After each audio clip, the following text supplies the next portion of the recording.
Está entrando no ar o programa Cidades, a voz da região.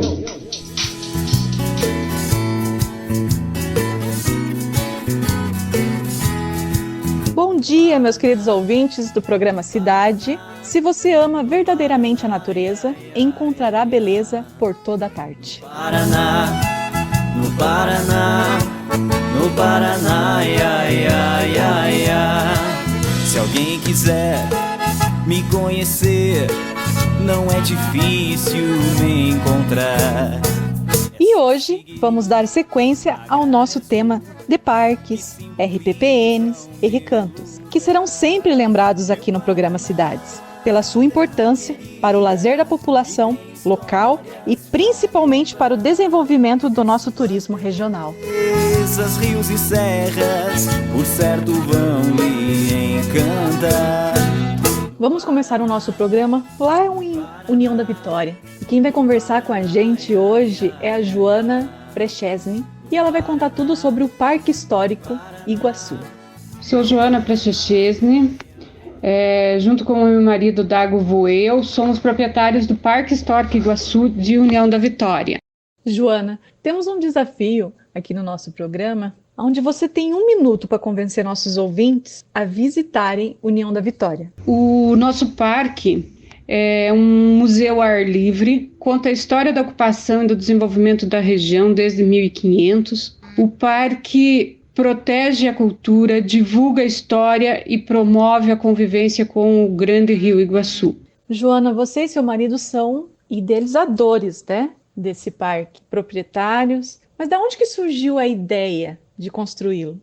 O parque nasceu da vontade de contar a história da migração polonesa na região, motivada pelos laços de amizade de um amigo polonês e pelo amor que meu marido diz sentir a mim e que achou um jeito de fazer uma homenagem às mulheres agricultoras, à mulher em si, aos poloneses, representada na minha pessoa, que sou polonesa. Então ele diz que o parque é uma homenagem a mim. O parque é uma iniciativa nossa particular e, portanto, mantido com recursos próprios. A história dos imigrantes na nossa região, das famílias, a forma com que andavam perdida no meio dos morros na região, e enquanto a gente se descobria alguma coisa mais sobre a migração, decidimos mostrar como eles viviam, que equipamentos usavam, como comia, os modos de vida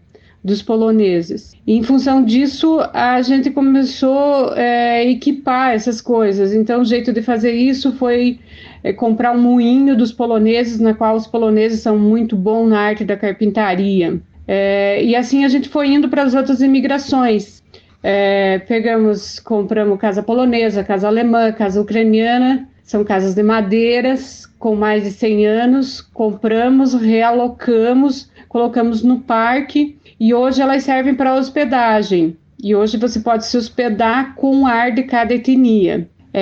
Vez que a história regional alcançava também os índios, as primeiras expedições sobre o Rio Iguaçu, os caboclos, os tropeiros, e algumas atividades como moer o milho, preparar erva mate, e assim a gente foi colocando mais coisas, construímos uma oca guarani, uma casa de caboclo, uma bodega da época dos tropeiros, o moinho que fazia moagem, o museu da erva mate, e assim a gente foi equipando o parque com esses equipamentos. A ideia do parque é de também se estimular a convivência com o Rio Iguaçu.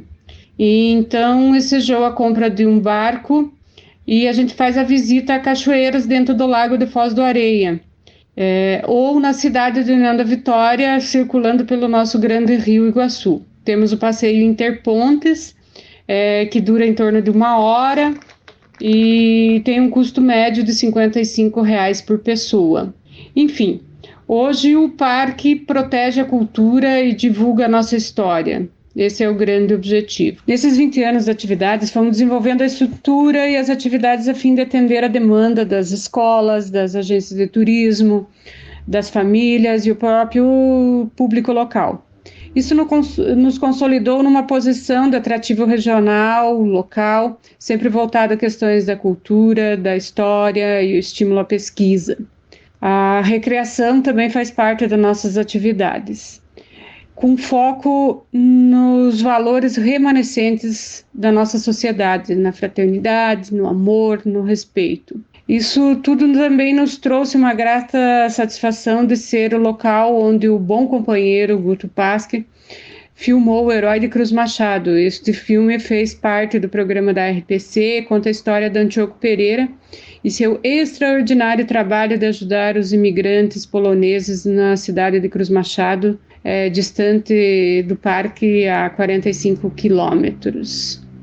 Quem quiser ver, é só acessar no YouTube O Herói de Cruz Machado, uma historinha muito comovente dos poloneses. Sabemos que com a pandemia muitos tiveram que se reinventar, né, Joana? Mas como estava o movimento de visitantes antes da pandemia? E como está nesse período? Antes da pandemia, estávamos com a atividade de a trilha guiada com a apresentação do parque, o passeio de barco, almoço típico, a hospedagem nas casas, camping, pesca. Estávamos no pique. Quando veio a pandemia, fechamos totalmente, não ficamos como na atividade. Passado um tempo, resolvemos retornar agora com o aluguel das casas e o camping, porque são unidades separadas, aí não há convívio entre os grupos. Então, cada um pode ficar na sua casa e usufruir do espaço aberto, amplo. E, então, nesse período, estamos trabalhando somente com o camping e a hospedagem das casas.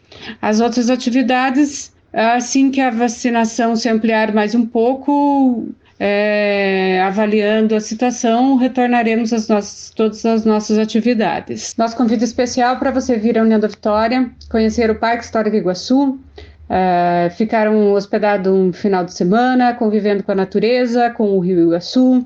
Também tem a Rota das Cachoeiras, no centro da cidade. Se come muito bem e conhece Porto União, uma cidade divisa com Santa Catarina. O nosso contato se dá através do WhatsApp 42999750238.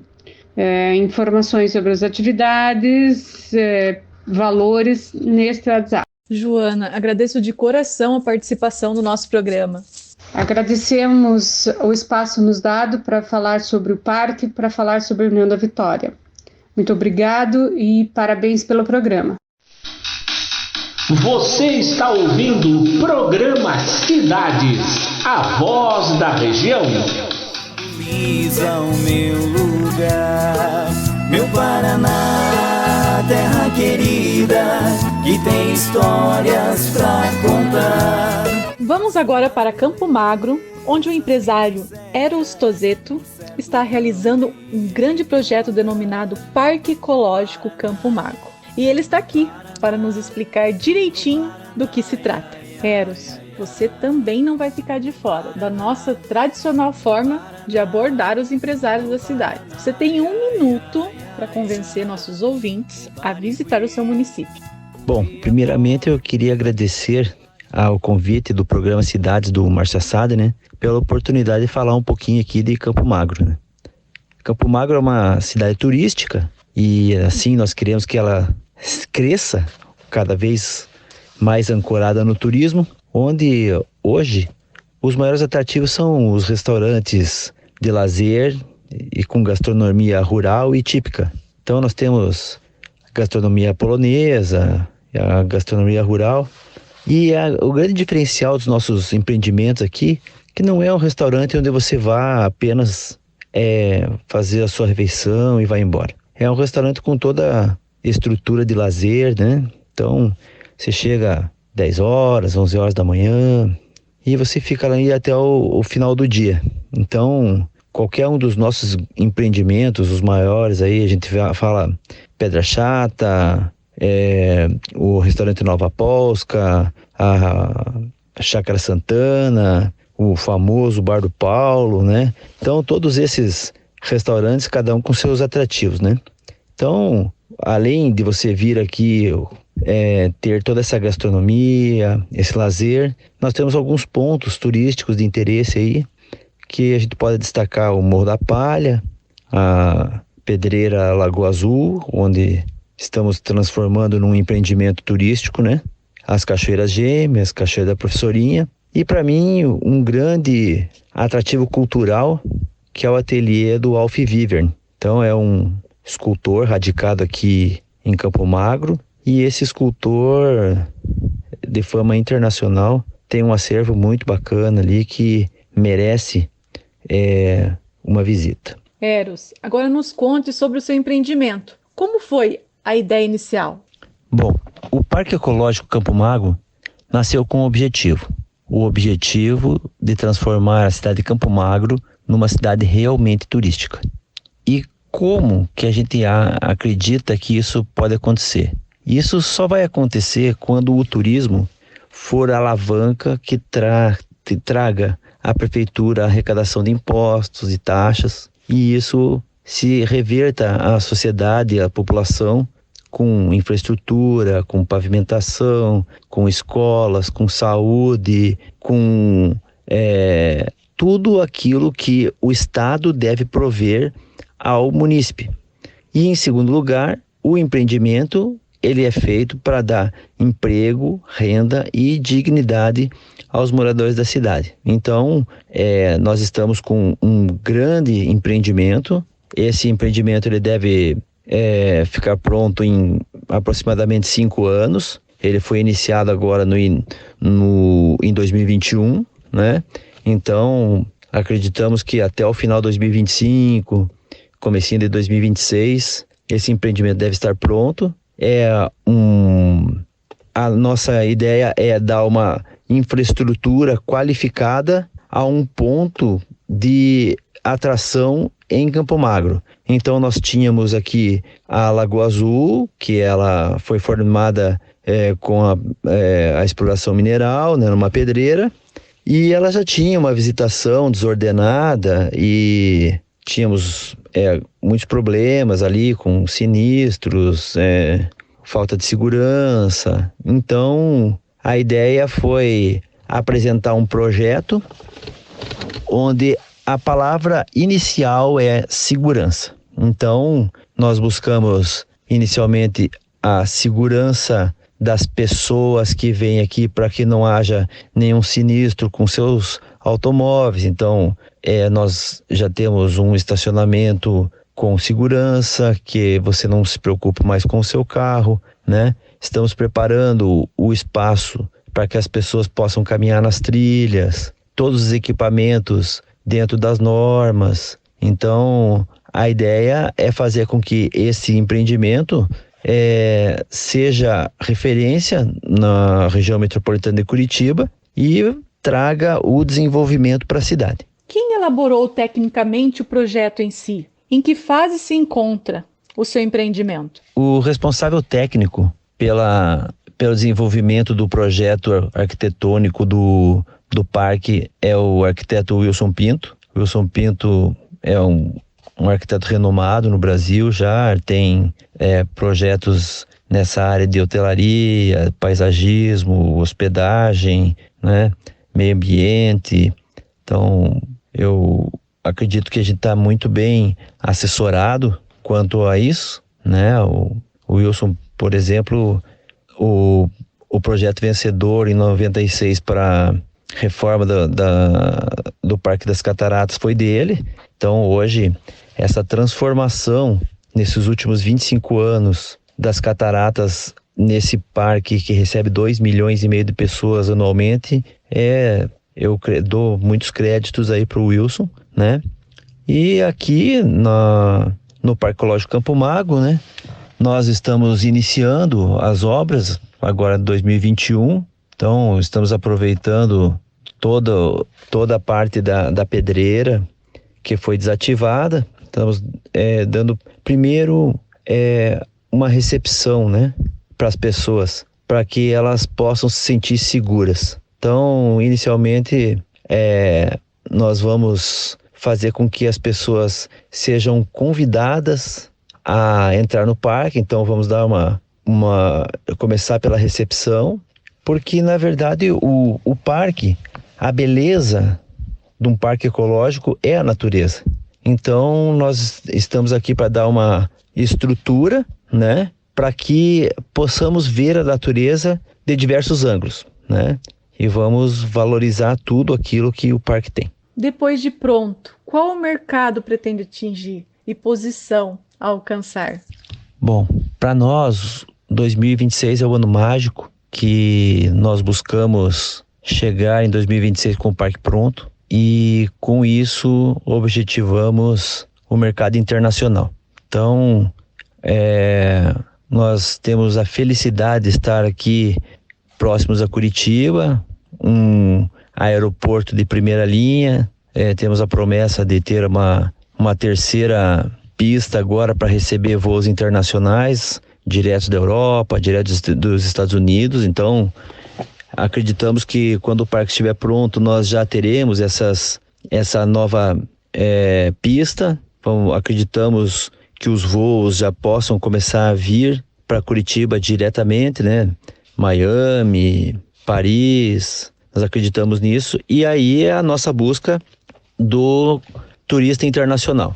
Então, o Brasil, ele é considerado o país número 1 em recursos naturais, né, em turismo de natureza, e nós temos que mostrar isso ao mundo. Mas, para que isso aconteça, nós temos que dar estrutura para esses espaços. Nós temos que dar conforto para esse cliente.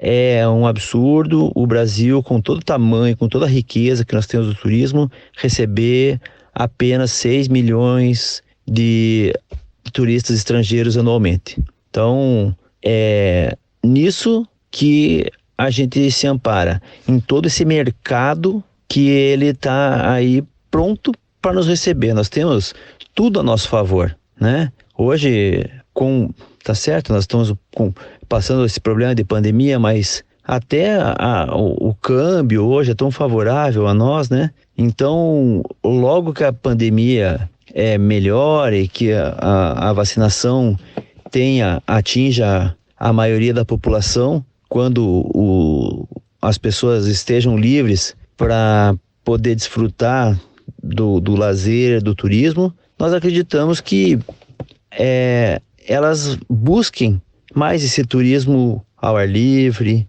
de natureza, e nesse momento nós queremos estar preparados. Eros, muito obrigado pela sua participação e sucesso no teu empreendimento.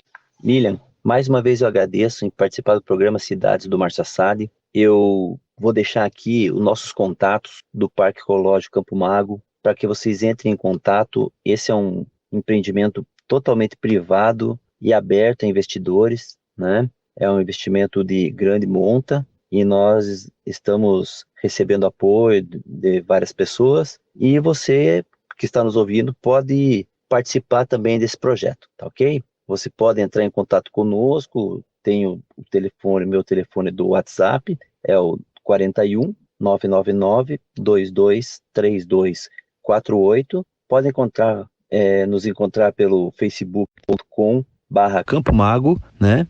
E você pode assistir o nosso projeto do Parque Turístico, do Parque Ecológico, diretamente no YouTube. Entra lá em Parque Ecológico Campo Mago e aí você vai assistir. Temos alguns vídeos lá onde você pode ver qual é o futuro de Campo Mago no turismo. Tá ok? Muito obrigado pela oportunidade e até mais. O programa Cidades tem o apoio cultural de Barbarã, o melhor do sul do mundo, e Restaurante Espaço Único, preparado para receber você e sua família na histórica cidade da Lapa.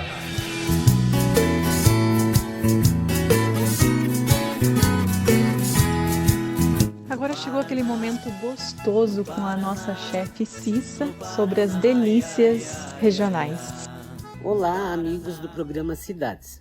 Como hoje a temática continua sendo parques, vamos de receitinha para incrementar nosso piquenique e comer algo bem saudável. Uma opção prática e gostosa para levar é o sanduíche. Você pode levá-lo embrulhado em papel alumínio e armazenado em uma bolsa térmica. Essa receita de sanduíche saudável rende 4 porções e fica pronta em apenas 10 minutinhos. O sanduíche é super completo. Então vamos à receita. Meio peito de frango cozido com sal e desfiado, uma cenoura ralada, uma colher de sopa de mel, 2 colheres de sopa de mostarda, 4 colheres de maionese ou um copo de requeijão light. Misturar tudo e montar os sanduíches, de preferência em pão integral, que vai deixar ainda mais saudável. No final, pode ainda acrescentar alface americana, tomates em fatias bem fininhas e pepino em conserva. Assim você terá um sanduíche super natural e muito gostoso. E assim me despeço de todos, desejando uma boa semana. O programa Cidades tem o apoio cultural de Barbarã, o melhor do sul do mundo, e Restaurante Espaço Único, preparado para receber você e sua família na histórica cidade da Lapa.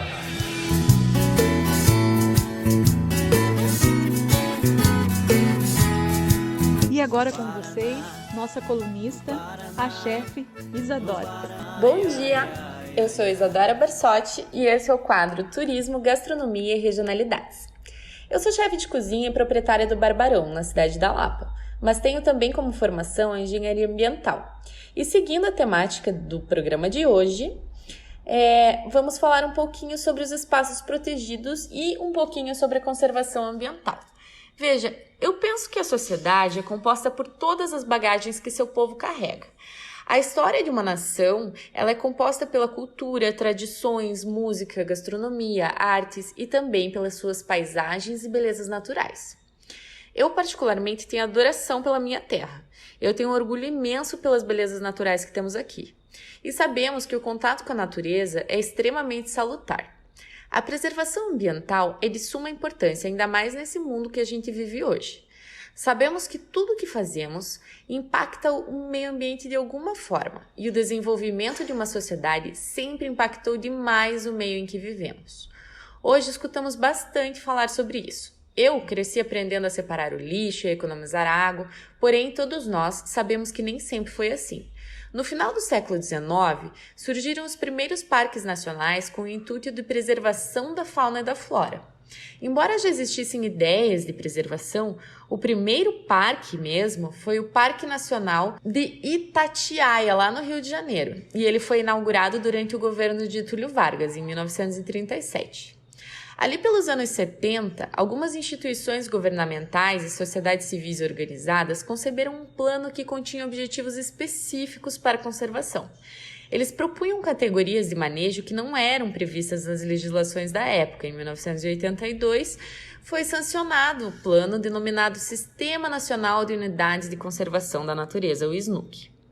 Veja, em 88, a Constituição brasileira deu o primeiro grande passo para a preservação do meio ambiente, porque tem um artigo, que é o artigo 225, inciso 1º, onde determina que hajam espaços territoriais especialmente protegidos, em forma de lei.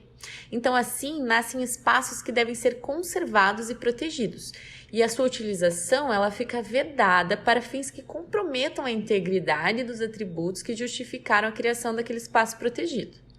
Nos anos 2000, aquele plano do Sistema Nacional de Unidades de Conservação virou lei, a lei do SNUC, e ela orienta, fornece diretrizes sobre a formação, criação, implantação e gestão das unidades de conservação. Hoje, vamos falar um pouquinho sobre alguns parques, que são áreas naturais administradas direta ou indiretamente pelo Estado. Essas áreas são destinadas à conservação de seus aspectos naturais e culturais para a posteridade. Elas são um símbolo representativo da nação. Tanto esforço pelo meio ambiente resultou na conservação dos lugares que, para mim, é uma das 7 maravilhas do mundo moderno. E ela está aqui dentro do nosso estado, as Cataratas do Iguaçu. Elas ficam no Parque Nacional do Iguaçu, que fica a mais ou menos uns 600 quilômetros de Curitiba. Ali pertinho também tem o Parque das Aves, onde podemos ter contato com várias espécies em extinção aqui no Brasil.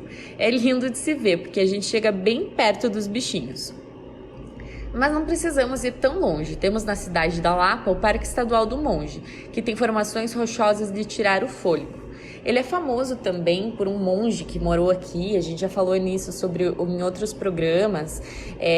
Tem bastante turismo religioso para a região e tudo. Então é bem legal, fica a 70 quilômetros de Curitiba.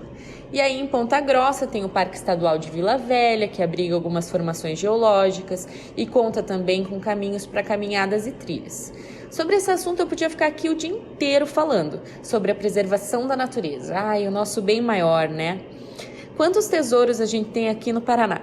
A Mata Atlântica ela pode ser observada em diversos pontos, descendo para o litoral, tudo mais. Mas isso é assunto para os próximos programas. Hoje vamos ficar por aqui. Obrigada pela atenção e tenham uma ótima semana. Você está ouvindo o programa Cidades, a voz da região. Simboliza o meu lugar, meu Paraná, terra querida, que tem histórias pra contar. Então, Lilian, nesse momento é com satisfação que eu apresento o quadro Municipalidades. Esse quadro hoje será apresentado pelo ex-prefeito da Lapa, Paulo Furiati. Ele que já foi 3 vezes prefeito da cidade, deputado estadual, ocupou cargos de direção em estatais, também em nível federal. Então, com a palavra, Paulo Furiati falando de um assunto que diz respeito aos municípios. Hoje eu quero tratar com vocês sobre os municípios brasileiros. O Brasil tem mais de 5.700 municípios, governados por prefeitos e com responsabilidades locais.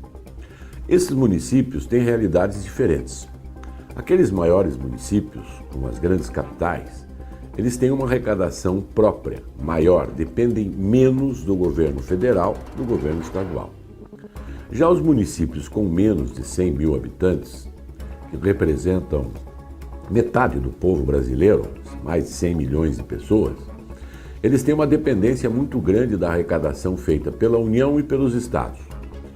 Por quê? Foi feito um sistema que todo o dinheiro arrecadado nos municípios, porque a vida é lá, vai até Brasília ou vai até o estado, lá eles pegam esse dinheiro e redistribuem conforme as leis vigentes.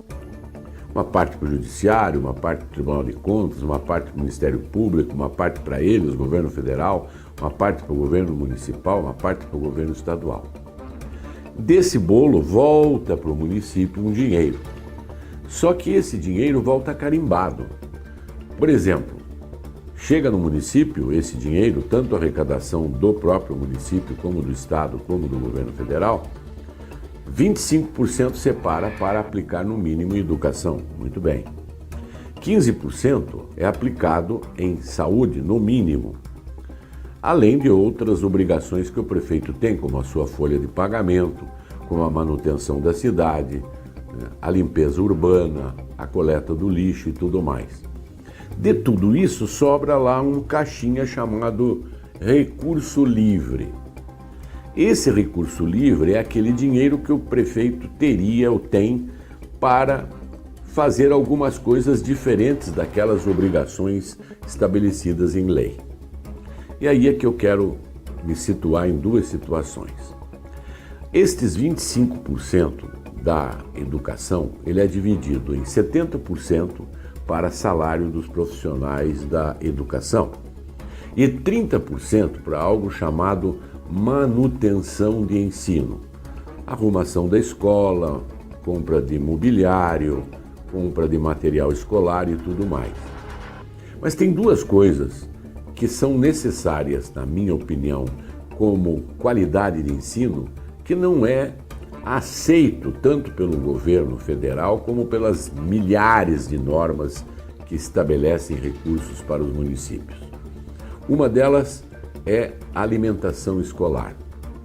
Não é considerado como um fator importante na educação, porque você não pode usar dinheiro para alimentação escolar dentro daqueles 25%. Porque o governo federal manda um dinheiro para os municípios para alimentação escolar. Sabe quanto ele manda para uma refeição diária por aluno? Para o ensino fundamental? 32 centavos. Vocês acham que um aluno vai se alimentar adequadamente, muitas crianças carentes, com 32 centavos? Então o prefeito precisa melhorar essa alimentação, ele precisa pôr arroz, feijão, carne, salada. E aí, como ele não pode usar nenhum tostão daqueles 25%, ele vai buscar lá então daquele recurso livre que já é desse tamanho. A mesma coisa o uniforme escolar. Se o uniforme escolar não fosse algo importante dentro do processo de ensino, as escolas privadas não teriam uniforme escolar. E ele tem um caráter democrático extraordinário, porque ele evita que as pessoas mais carentes sejam confrontadas com os alunos que têm melhor renda. Ou seja, um aluno vai para a escola de chinelo de dedo e outro vai do tênis da moda. Então o uniforme escolar é democrático, necessário, mas também não é considerado como uma melhoria do ensino. E aí, se o prefeito quiser fazer o uniforme escolar, ele vai ter que ir lá buscar aquele dinheirinho lá do recurso livre. Essas coisas todas acontecem porque há muitos anos tem um grande preconceito sobre as administrações municipais. As administrações municipais, as prefeituras, são as mais fiscalizadas de todos os órgãos do Brasil. Uma prefeitura, um município é fiscalizado pelo cidadão, através das redes sociais, no portal de transparência. Ele é fiscalizado pelos diversos conselhos que a lei obriga, Conselho de Educação, Conselho de Saúde, Conselho de Ação Social. Ele é fiscalizado pela Câmara Municipal. Mas a Câmara sempre tem alguma oposição na Câmara. Ele é fiscalizado pelo Tribunal de Contas do Estado. Ele é fiscalizado pelo Tribunal de Contas da União. E ele é fiscalizado por todas as organizações que de alguma forma têm relação com o dinheiro público. E claro que existem mazelas e quanto mais fiscalização, mais aparece. Só que é esse tipo de comportamento que vem desde muito antigamente no Brasil. Eles transformaram os prefeitos em bonecos, porque eles não dão ao prefeito a autoridade de fazer a sua administração baseado na sua realidade. E daí vem aquela velha discussão do pacto federativo, vocês já ouviram isso, né? E também essa discussão da capacidade e da responsabilidade que aquele município tem de resolver os problemas, porque toda a educação básica é no município, toda a ação básica de saúde é do município, toda a ação social é no município. Mas ainda hoje, a legislação toda congela o prefeito em recursos carimbados e tarimbados. E aquele recurso livre que eu falei, que poderia dar ao prefeito alguma possibilidade de fazer investimento, é consumido em outras coisas que ele não tem condições de usar o dinheiro carimbado de educação, saúde e tudo mais. Por essa razão que falta dinheiro para investimento, para fazer pavimentação ou para fazer qualquer coisa que implique em vultuosas quantias de dinheiro. Então sobra o prefeito com o pires na mão, indo buscar apoio do governo estadual, do governo federal, ou financiamento, ou indo atrás dos parlamentares pedindo a tais emendas parlamentares. Aquele dinheiro do município que foi lá para cima, que foi redistribuído, que é daquele povo, vai ter que voltar através do pires na mão. Simboliza o meu lugar, meu Paraná, terra querida, que tem histórias pra contar. Nosso programa chegou ao final. Que vocês tenham uma ótima semana. Até a próxima segunda-feira, juntinho de vocês às 11h30. E lembrando que o nosso programa Cidades também está disponível em nossa página no Facebook. Até a próxima semana. Fiquem com Deus. Beijinhos. No Paraná, o Barigui, o Iapó.